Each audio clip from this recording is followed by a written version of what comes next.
Hello दोस्तों, स्वागत है आपका देवभूमि फ्यूचर पॉइंट पे। तो जैसे कि हमने अपनी सामान्य अध्ययन की सीरीज़ शुरू करी थी, उसी क्रम में आज हमारा अगला वीडियो रहेगा, जिसमें हम टोटल 50 एमसीक्यू देखेंगे और अपना एक टॉपिक डिस्कस करेंगे, ठीक है, अंत में। तो शुरू करते हैं अपने पहले सवाल से। निम्न में से किस हड़प्पा स्थल से चावल की खेती के प्रमाण प्राप्त हुए हैं? तो ऐसा कौन सा हड़प्पा का स्थल है जिसमें चावल की खेती के प्रमाण प्राप्त हुए थे? वो हुए थे लोथल से। ऑप्शन नंबर बी बिल्कुल सही है, ठीक है। जैन धर्म के दूसरे तीर्थंकर कौन थे? तो जो जैन धर्म के दूसरे तीर्थंकर थे वो थे अजितनाथ। और कमेंट करके बताइए कि संस्थापक अथवा पहले तीर्थंकर कौन थे? कुशिनारा निम्न में से किस महाजनपद की राजधानी थी? तो जो कुशिनारा थी वो किस महाजनपद की राजधानी थी?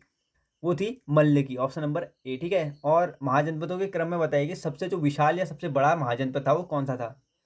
अगला देखते हैं। सीरिया के शासक एंटियोकस प्रथम ने अपने दूत डायमेकस को किसके दरबार में भेजा था? तो जो सीरिया का शासक था एंटियोकस प्रथम, उसने जो अपने दूत को डायमेकस को किसके दरबार में भेजा था वो बताना है। तो वो भेजा था बिंदुसार के दरबार में, ठीक है। ऑप्शन नंबर सी बिल्कुल सही हो जाएगा।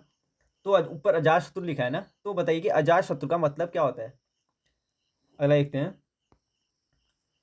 किराता किरातार्जुनीय के रचयिता निम्न में से कौन थे? तो जो किरातार्जुनीय के जो रचयिता थे वो थे भारवी। ऑप्शन नंबर बी, ठीक है। भारवी ने किरातार्जुनीय को रचा था। मेरी सीमा क्षेत्र में 100 करोड़ों भी पूरी तरह से मेरी आज्ञा के अधीन नहीं है। यानी जो मेरे जो सीमा क्षेत्र है वहाँ पे 100 करोड़ भी मेरी 100 करोड़ भी पूरी तरह मेरी आज्ञा के अधीन नहीं है। सुल्तान जो अलाउद्दीन खिलजी थे, यह शिकायत किसके कर रहा था? यानी जो ये शिकायत कर रहा था सुल्तान अलाउद्दीन खिलजी, ये पूछा रहा है कि यह जो शिकायत था किससे कर रहा था, ठीक है। तो जो अलाउद्दीन खिलजी ने कहा था कि मेरी सीमा क्षेत्र में 100 करोड़ भी पूरी तरह से मेरी आज्ञा के अधीन नहीं है। तो जो ये शिकायत कर रहा था वो कर रहा था काजी मुगीसुद्दीन को, ठीक है। काजी मुगीसुद्दीन को अलाउद्दीन द्वारा ये शिकायत की जा रही थी। ऑप्शन नंबर ए बिल्कुल सही है। मुगल बादशाह अकबर ने किसे जरी कलम की उपाधि दी? तो जो जरी कलम की जो उपाधि दी थी अकबर द्वारा किसको दी गई थी? तो ये उपाधि दी गई थी मोहम्मद हुसैन काश्मीरी को, ठीक है। ऑप्शन नंबर डी बिल्कुल सही हो जाएगा। मोहम्मद हुसैन काश्मीरी को अकबर द्वारा जरी कलम की उपाधि दी गई थी। दारा शिकोह एवं औरंगजेब के बीच शामगढ़ का युद्ध कब हुआ था? तो जो दारा शिकोह और औरंगजेब के बीच शामगढ़ का जो युद्ध हुआ था वो हुआ था 1658, ठीक है। ऑप्शन नंबर जो सी हो जाएगा, मई 1658 को दारा शिकोह और औरंगजेब के बीच शामगढ़ का युद्ध हुआ था। रिचर्ड स्ट्रेची की अध्यक्षता में एक अकाल आयोग की स्थापना की गई थी। तो जो रिचर्ड स्ट्रेची के जो अध्यक्षता में एक अकाल आयोग बना था ना, तो उसकी स्थापना किसके द्वारा की गई थी वो बताना है। तो जो ये अकाल आयोग की जो अध्यक्षता रिचर्ड स्ट्रेची के टाइम पीरियड पे हुई थी वो की थी लॉर्ड लिटन ने। ऑप्शन नंबर बी, ठीक है। लॉर्ड लिटन द्वारा अकाल आयोग की स्थापना की गई थी। ऑप्शन नंबर बी हो जाएगा बिल्कुल सही। अगला देखते हैं।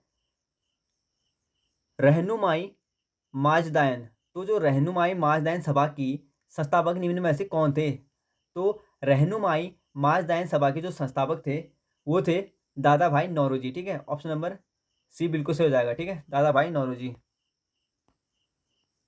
अमृत बाजार पत्रिका के संपादक थे। तो जो अमृत बाजार पत्रिका के जो संपादक थे वो थे शिशिर कुमार घोष। शिशिर कुमार घोष थे अमृत बाजार पत्रिका के संस्थापक। ऑप्शन नंबर बी हो जाएगा बिल्कुल सही। अगला देखते हैं। निम्न में से कौन से ग्रह अंतर्ग्रह कहलाते हैं? तो ऐसा कौन से ग्रह हैं जो अंतर्ग्रह हैं? तो इसका जो हमारा सही आंसर हो जाएगा वो हो जाएगा ऑप्शन नंबर ए, बुध और शुक्र, ठीक है। बुध और जो शुक्र है वो अंतर्ग्रह ग्रह हैं। सामान्य अपसौर की स्थिति होती है। तो जो सामान्य अपसौर की स्थिति होती है वो कब होती है? तो जो अपसौर की जो स्थिति होती है वो होती है 4 जुलाई को। ऑप्शन नंबर डी बिल्कुल सही हो जाएगा। अगला देखते हैं। एम्फीबोलाइट निम्न में से किसके रूपांतरण से बनी सेल है? तो जो एम्फीबोलाइट है वो किसके रूपांतरण से बनी हुई सेल है? इसका हमारा सही आंसर हो जाएगा वो हो जाएगा बेसाल्ट। बेसाल्ट के जो रूपांतरण से बनती है एम्फीबेलाइट सेल। अगला देखते हैं। प्लाया किसके द्वारा निर्मित निक्षेपात्मक स्थिर रूप है? तो जो प्लाया है वो है हमारे पवन द्वारा निक्षेपित स्थल रूप, ठीक है। ऑप्शन नंबर बी बिल्कुल सही हो जाएगा। निम्नलिखित में से कौन प्रायद्वीपों का प्रायद्वीप कहा जाता है? तो किसे प्रायद्वीपों का प्रायद्वीप कहा जाता है? वो हो जाएगा हमारा यूरोप। ऑप्शन नंबर ए बिल्कुल सही है, ठीक है। यूरोप को प्रायद्वीपों का प्रायद्वीप कहा जाता है। अगला देखते हैं, निम्न में से कौन सा भारत का जुड़वा शहर नहीं है? तो जो भारत का जुड़वा शहर नहीं है वो हो जाएगा त्रिशूर और तिरुवल्ला, ठीक है। त्रिशूर और तिरुवल्ला जो है भारत का जुड़वा शहर नहीं है। बाकी कटक और भुवनेश्वर है, हुबली और धारवाड़ है, अहमदाबाद और गांधीनगर के हैं, ये भारत के जुड़वा शहर हैं। अगला देखते हैं, विक्टोरिया जलप्रपात किस नदी पर स्थित है? तो जो हमारा विक्टोरिया जलप्रपात है वो है जाम्बेजी नदी पे। ऑप्शन नंबर सी, ठीक है। विक्टोरिया जलप्रपात जाम्बेजी नदी पे स्थित है। ओजोन परत पाई जाती है, तो ओजोन परत कौन से मंडल में पाई जाती है ये बताना हमें। तो समताप मंडल में पाए जाते हैं, ठीक है। ओजोन परत पाए जाते हैं समताप मंडल पे। सौर मंडल में ग्रहों के क्रम में मंगल और शनि के बीच कौन सा ग्रह आता है? तो सौर मंडल में ग्रहों के क्रम में ये बताना है कि मंगल और शनि के बीच कौन सा ग्रह आता है। तो ये तो ईजी है वैसे, तो बृहस्पति है, ठीक है। बृहस्पति ग्रह आता है सबसे, मतलब सौर मंडल में शनि और मंगल के बीच। और जो अगर इस ग्रह के उपग्रह सर्वाधिक पाए जाते हैं तो उसमें भी बृहस्पति आ गया, ठीक है। 2023 के जो आंकड़ों के अनुसार अगर मैं बात करूं तो बृहस्पति आ गया सबसे टॉप पे, जिसके सबसे ज़्यादा क्या है उपग्रह हैं। अगला देखते हैं, निम्नलिखित में से किस वर्ग के जंतु समतापी होते हैं? तो ऐसे कौन से जंतु हैं, कौन से वर्ग के जो समतापी हैं? तो इसका जो हमारा सही आंसर हो जाएगा वो हो जाएगा पक्षी। पक्षी जो वर्ग है उसके जो जंतु हैं समतापी होते हैं। Option number D. केंचुए श्वसन करते हैं, तो केंचुए जो श्वसन करते हैं वो किस भाग द्वारा करते हैं, किस अंग द्वारा करते हैं ये बताना है।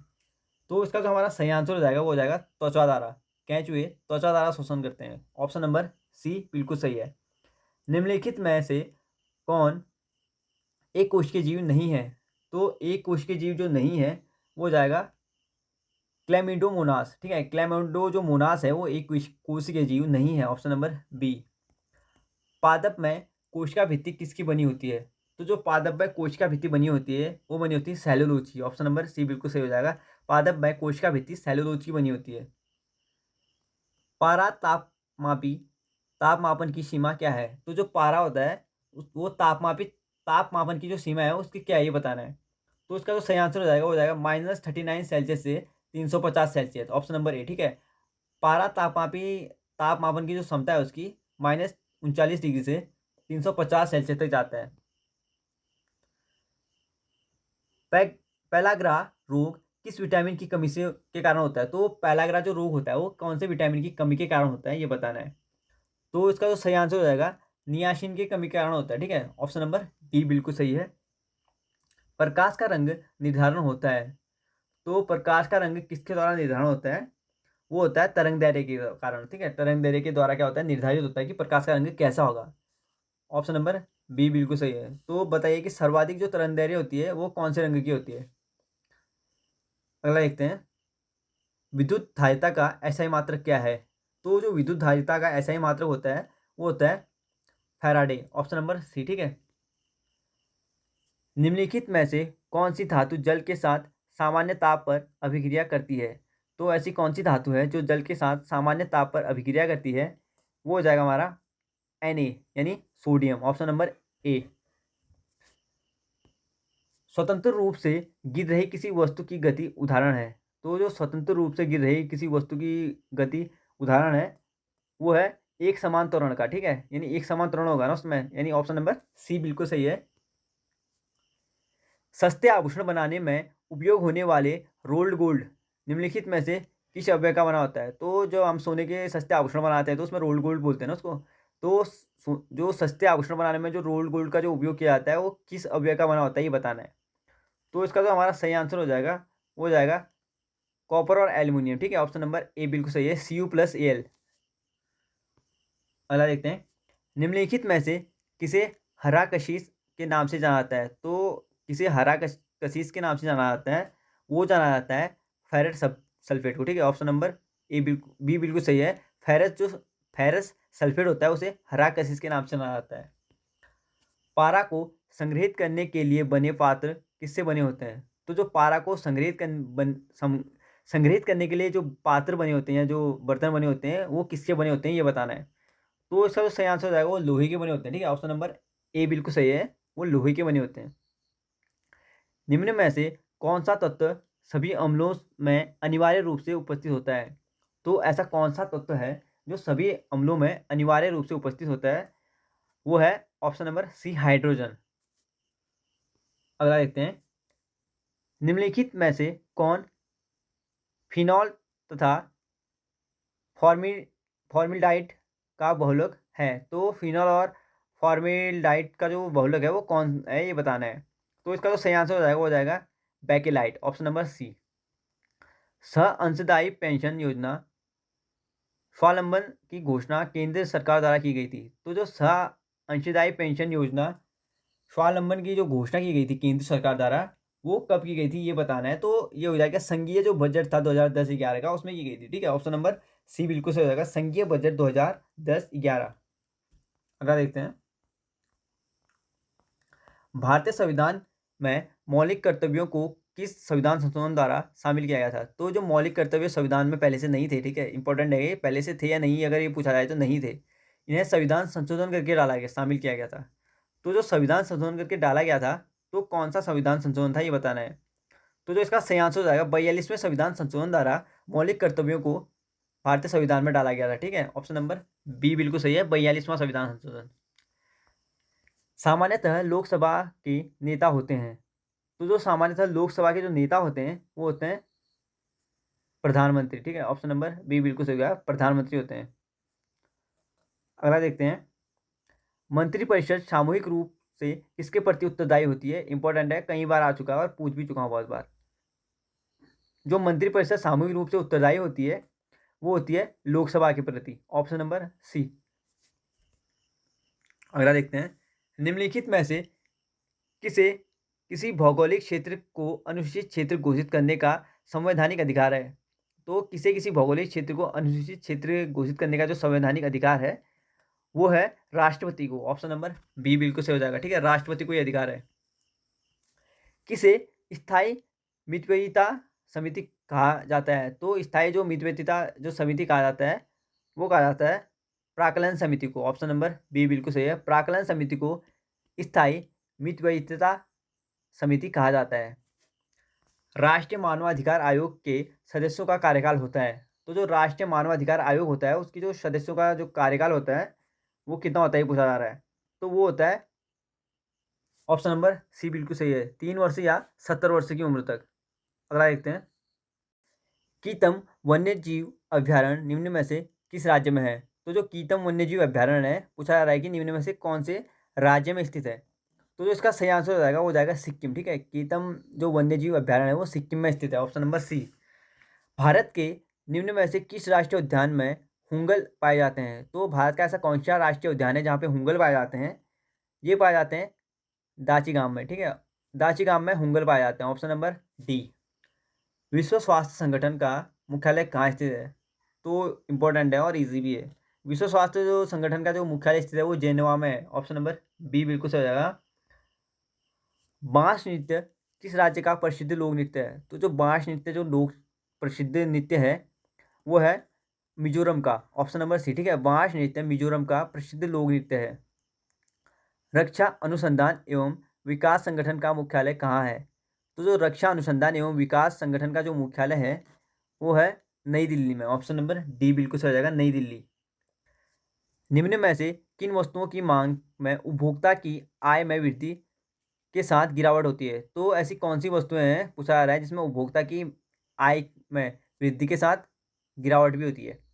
तो इसका जो सही आंसर हो जाएगा वो हो जाएगा निम्न स्तरीय वस्तुएं, ऑप्शन नंबर डी बिल्कुल सही, ठीक है। निम्न स्तरीय वस्तुएं में क्या हो जाएगा, जब उपभोक्ता की आय में वृद्धि होगी साथ गिरावट भी होगी इसमें। अगला देखते हैं, भारत में वास्तविक सकल राष्ट्रीय उत्पादन की संचयी वार्षिक वृद्धि दर अधिकतम थी। तो जो भारत में वास्तविक सकल राष्ट्रीय उत्पादन की जो संचयी वार्षिक वृद्धि दर थी वो अधिकतम कौन सी पंचवर्षीय योजना के टाइम पीरियड पे थी वो बताना है। तो जो वो अधिकतम थी 8वीं पंचवर्षीय योजना के टाइम पीरियड पे जो भारत में वास्तविक सकल राष्ट्रीय उत्पादन की जो संचयी वार्षिक वृद्धि दर थी वो अधिकतम थी। ठीक है, ऑप्शन नंबर ए बिल्कुल सही हो जाएगा। 8वीं पंचवर्षीय योजना के काल में किसी वस्तु का अधिकतम भार होगा, तो किसी वस्तु का अधिकतम भार कहाँ पे होगा ये बताना है। तो पृथ्वी के ध्रुवों पे हो जाएगा। ठीक है, इसका जो सही आंसर हो जाएगा, पृथ्वी के ध्रुवों पे किसी वस्तु का भार दिखाया तो अधिकतम होता है। ऑप्शन नंबर बी बिल्कुल सही है। तो हमने टोटल 50 एमसीक्यू देख लिए हैं, तो अब टॉपिक की तरफ चलते हैं हम। तो टॉपिक की तरफ चलते हैं, तो एक साइड हमें भारतीय राष्ट्रीय आंदोलन और दूसरी साइड दी हैं उसकी तिथियां। ठीक है, तो जलियांवाला बाग जो हत्याकांड हुआ था 13 अप्रैल 1919 को हुआ था। ठीक है, रोलेट एक्ट पार्टी हुआ था 19 मार्च 1919 को। असहयोग आंदोलन की शुरुआत, तो 1 अगस्त 1920 से असहयोग आंदोलन की शुरुआत हुई थी। असहयोग आंदोलन समाप्त हुआ था 12 फरवरी 1922 को। ठीक है, चोरी चोरा कांड, तो गोरखपुर में हुआ था ये चोरी चोरा कांड, काकोरी नामक स्थान पे। ठीक है, ट्रेन डकैती की नाम से जाना जाता है चोरी चोरा कांड। 5 फरवरी 1922 को हुआ था। और इसके बाद गांधी जी ने कौन सा आंदोलन समाप्त किया था, कमेंट करके बताइए। स्वराज पार्टी की स्थापना, तो जो स्वराज पार्टी की जो स्थापना हुई थी 1 जनवरी 1923 को हुई थी। ठीक है, चित्तरंजन दास और मोतीलाल नेहरू द्वारा। ठीक है, मोतीलाल नेहरू इसमें अध्यक्ष थे, चित्तरंजन दास संस्थापक थे। साइमन कमीशन का भारत आगमन, तो साइमन कमीशन भारत आया था 3 फरवरी 1928 को, और 1927 में साइमन कमीशन का गठन हुआ था। ठीक है, और साइमन कमीशन गो बैक के नारे भी लगे थे। क्यों लगे थे, क्योंकि इसमें सारे श्वेत व्यक्ति थे, यानी सब क्या थे, अंग्रेज थे, एक भी भारतीय व्यक्ति शामिल नहीं था। बारदोली सत्याग्रह, तो बारदोली सत्याग्रह हुआ था 1928 में। नमक सत्याग्रह या दांडी मार्च, तो नमक सत्याग्रह या दांडी मार्च हुआ था 12 मार्च 1930 को। सविनय अवज्ञा, तो सविनय अवज्ञा जो आंदोलन था वो 6 अप्रैल 1930 को हुआ था। गांधी इरविन समझौता 5 मार्च 1931 को हुआ था। और ये जब मैं गांधी इरविन समझौता बताता हूँ तो 23 मार्च को भगत सिंह, सुखदेव और राजगुरु को फांसी हुई थी। ठीक है, और 31 मार्च को गांधी जी को काले झंडे दिखाई दिए कराची अधिवेशन में। और कम्युनल अवार्ड की घोषणा, कम्युनल अवार्ड की जो घोषणा की गई थी वो की थी 16 अगस्त 1932 को। पूना पैक्ट ये हुआ था 24 सितंबर 1932 को। ठीक है, ये पूना की यरवदा जेल में हुआ था ना। तो पूना पैक्ट ये किसी बीच हुआ था, महात्मा गांधी और भीमराव अम्बेडकर के बीच। और महात्मा गांधी की तरफ से जो सिग्नेचर किए थे इस पर वो किए थे मदन मोहन मालवीय ने। इंपॉर्टेंट है। मुस्लिम लीग द्वारा घोषित मुक्ति दिवस, तो जो मुस्लिम लीग द्वारा घोषित मुक्ति दिवस था वो 22 दिसंबर 1939 का था। ठीक है, मुस्लिम लीग द्वारा पाकिस्तान की मांग, तो मुस्लिम लीग ने पाकिस्तान की जो मांग की थी वो की थी 24 मार्च 1940 को। अगस्त प्रस्ताव, तो इंपॉर्टेंट है, जो अगस्त प्रस्ताव आया था वो आया था 8 अगस्त 1940 को। ठीक है, अगस्त प्रस्ताव। शिमला सम्मेलन हुआ था ये 25 जून 1945 को। 25 जून 1945 को शिमला सम्मेलन हुआ था। नौसेना विद्रोह, तो नौसेना विद्रोह हुआ था फरवरी 1946 को। कैबिनेट मिशन भारत आया था, तो जो कैबिनेट मिशन भारत आया था वो आया था 24 मार्च 1946 को। प्रत्यक्षिक कार्यवाही दिवस की घोषणा, तो प्रत्यक्षिक कार्यवाही दिवस की जो घोषणा की गई थी वो की गई थी 16 अगस्त 1946 को। अंतरिम सरकार का गठन, इंपॉर्टेंट है। ठीक है, अंतरिम सरकार का गठन, तो अंतरिम सरकार के जो मंत्री थे कौन थे बताइए, कल बता चुका हूँ मैं। इसको देख लेते हैं। अंतरिम सरकार का जो गठन किया था 2 सितंबर 1946 को हुआ था। ठीक है, और भूदाल आंदोलन की शुरुआत, तो जो भूदाल आंदोलन की जो शुरुआत की गई थी 18 अप्रैल 1951 से की गई थी। अगला देखते हैं। तो इसमें हमें एक साइड समाचार पत्र दिए हैं, वर्ष दिए हैं, स्थान दिए और संपादक दिए हैं। ठीक है, बताना है कि कौन सा समाचार पत्र किस वर्ष से आया और कौन सा उसका स्थान रहा है। तो देख लेते हैं। बंगाल गजट जो आया था 1780 में आया था कलकत्ता से, और जेम्स ए हिक्की इसके संपादक थे। ठीक है, इंपॉर्टेंट है। Bengal gazette 1780 Calcutta, James A Hicky. Mirat ul Akhbar, important है। मिराज उल अखबार राजा राम मोहन राय। और संवाद कौमुदी भी आएगा आगे। तो संवाद कौमुदी किसने के संस्थापक कौन थे वो बताइए कमेंट करके। तो मिराज उल अखबार था 1822 में कलकत्ता से निकल रहा था, और ये राजा राम मोहन राय इसके संपादक थे। उद्दंत मार्दंड, तो उद्दंत मार्दंड था वो था 1826 में कलकत्ता से। ठीक है, जुगल किशोर शुक्र जो थे इसके संपादक थे। रस्त गौफ्तार, तो जो रस्त गौफ्तार समाचार पत्र था वो 1851 में निकला था मुंबई से। दादा भाई नौरोजी इसके संपादक थे। हिंदू प्रेटियल, तो जो हिंदू प्रेटियल जो समाचार पत्र था वो 1853 में निकला था कलकत्ता से। गिरीश चंद्र घोष इसके संपादक थे। सोम प्रकाश जो समाचार पत्र था 1859 में निकला था और कलकत्ता से निकलता था। ये द्वारकानाथ जो विद्याभूषण थे और ईश्वर चंद्र विद्यासागर इसके संपादक थे। ठीक है, आप इसको अगर आपको याद नहीं है तो इसको आप क्या कर सकते हैं, नोट्स बना के याद कर सकते हैं। ठीक है, नोट्स बनाते हुए चलिए वीडियो के साथ, वीडियो पॉज करके। तो आगे देखते हैं इंडियन मिरर। तो जो इंडियन मिरर जो समाचार आया था, पत्र आया था, वो आया था 1861 में कलकत्ता से। देवेंद्र नाथ टैगोर इसके संपादक थे। अमृत बाजार जो पत्रिका थी वो 1868 में आई थी कलकत्ता से। शिशिर कुमार घोष इसके संपादक थे। बंग दर्शन इंपॉर्टेंट है, बंग दर्शन 1873 में आई थी। बंग दर्शन 1873 में आई थी कलकत्ता से। बंकिम चंद्र चटर्जी इसके क्या थे, संपादक थे। द हिंदू जो आया था वो आया था 1878 में मद्रास से। वी राघवाचार्य इसके क्या थे, संपादक थे। केसरी आया था 1881 में मुंबई से। बाल गंगाधर तिलक इसके क्या थे, संपादक थे। इंडियन ओपिनियन इंपॉर्टेंट है, इंडियन ओपिनियन आया था 1903 में और दक्षिण अफ्रीका से आया था। ठीक है, 1903 में दक्षिण अफ्रीका से। महात्मा गांधी कहते इसके संस्थापक थे। तो महात्मा गांधी दक्षिण अफ्रीका से भारत कब आए थे और प्रवासी भारतीय दिवस कब मनाया जाता है, कमेंट करके बताइए। The leader. तो द लीडर जो समाचार पत्र था वो था 1918 में इलाहाबाद से। मदन मोहन मालवीय इसके संपादक थे। नवजीवन इंपॉर्टेंट है, 1919 में आया था नवजीवन, अहमदाबाद से। महात्मा गांधी इसके संपादक थे। यंग इंडिया जो समाचार पत्र आया था वो आया था 1919 में अहमदाबाद से। महात्मा गांधी इसके संपादक थे। हिंदुस्तान टाइम्स आया था 1924 में और मुंबई से आया था ये, और इसके जो संस्थापक थे KM पनिक्कर थे। आगे देख लेते हैं, फ्रांस की क्रांति हुई थी। तो जो फ्रांस की क्रांति हुई थी वो 1789 में हुई थी। ठीक है, यानी 1789 में हुई थी। रूस की क्रांति देखा है तो 1917 यानी 1917 में हुई थी। एशिया का मरीज के नाम से जाना जाता है। तो एशिया का जो मरीज के रूप में जाना जाता है वो जाना जाता है चीन को। यूरोप का मरीज के रूप से तो जो यूरोप का मरीज के रूप से या नाम से जाना जाता है वो जाना जाता है तुर्की को। ठीक है, पीत आतंक के रूप में जाना जाता है। तो जो पीत आतंक के रूप में जाना जाता है वो जाना जाता है जापान को। जापान पर पहला परमाणु बम गिराया था। तो जापान पे जो पहला परमाणु बम गिराया था 6 अगस्त 1945 को गिराया था। ठीक है, और जो दूसरा गिराया था वो गिराया था 9 अगस्त 1945 को। जिसे दिया है जापान पर दूसरा परमाणु बम गिराया गया था 9 अगस्त 1945 को। प्रसिद्ध म्यूनिक पैक्ट हुआ था। तो जो प्रसिद्ध म्यूनिक पैक्ट हुआ था वो कब हुआ था, 1938 में। औद्योगिक क्रांति का शुरुआत हुआ था। तो जो औद्योगिक क्रांति की शुरुआत हुई थी वो हुई थी इंग्लैंड से, करा चुका हूँ ऑलरेडी।